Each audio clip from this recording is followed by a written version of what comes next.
Hello and welcome back to Superhero Maniac, your one-stop destination for all the superhero updates from across the world.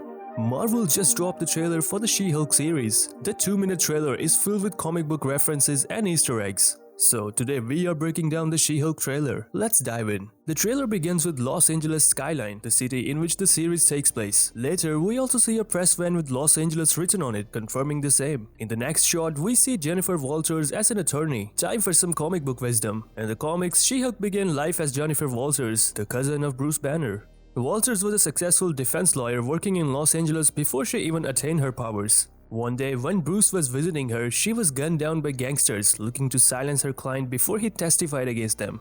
To save her life, Bruce gave her a transfusion of his own gamma-radiated blood, leaving her with the ability to transform into a green and muscle-bound version of herself. She-Hulk has better control over her transformation than Bruce because she was not directly exposed to the radiation.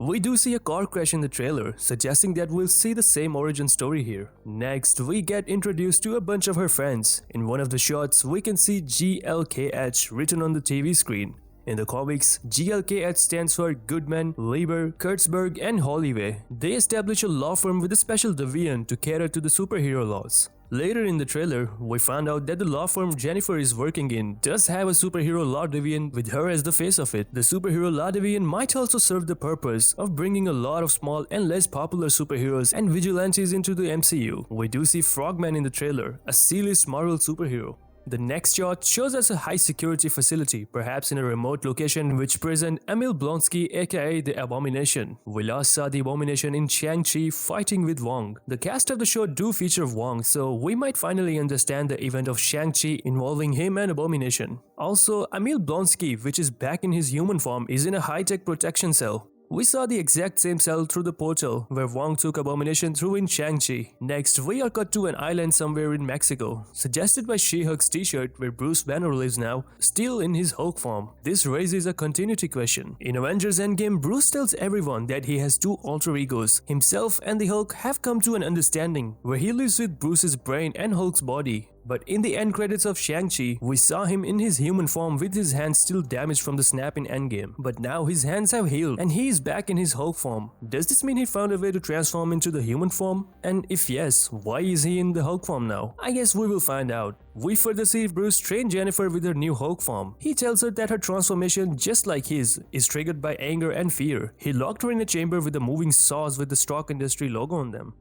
In Jennifer's room, we see the poster of A Midsummer Night's Dream.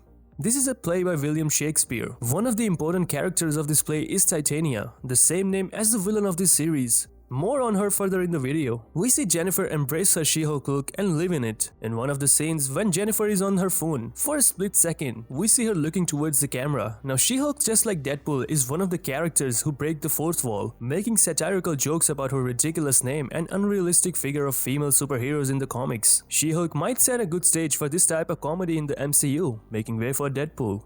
In the next scene, Jennifer's friend suggests her to join Avengers, but she refuses, saying it's only for billionaires, narcissists, and adult orphans. A clear insult to her beloved Iron Man. We won't forget it, Jennifer. We next see Jennifer fight someone in the courtroom. This is most probably the main villain of the show, Titania. In the comics, Titania's real name is Mary McFarren, and she grew up a scrawny girl who was always picked on by the others at school. She had one friend, Marsha Rosenberg, and the two of them were eventually approached by Dr. Doom and offered superpowers. After their hometown in the suburb of Denver was ripped from Earth and used by Beyonder to create Battleworld.